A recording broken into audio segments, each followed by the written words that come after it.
Hey guys, this is CJ from 6g.com, and today I'm going to show you how to split your cell data into two columns or into multiple columns directly online and without using any formulas.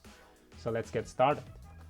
The first thing is go to 6g.com/split-text, and then you have a demonstration input here and a demonstration output here.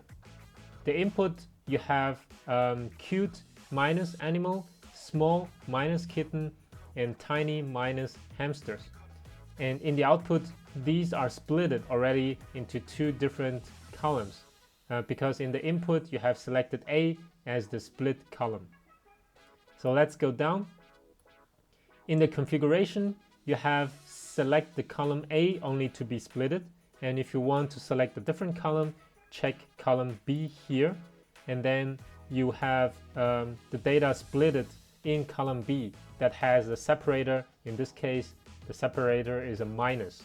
So since B only has one value which is splitted here, the rest is just empty because there's nothing to split in the number 8.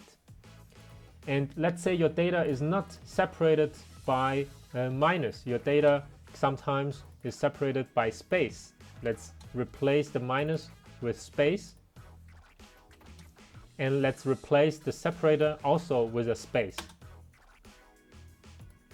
and then go back and select column A, and here your data, let's say cute and animal, small and kitten, which is separated by space, is now separated in two different columns.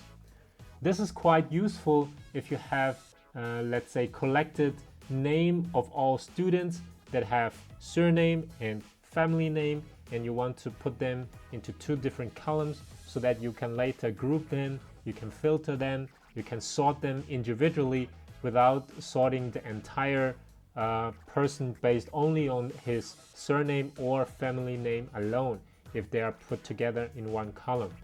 So, and this is how you split text directly online without any formulas or functions.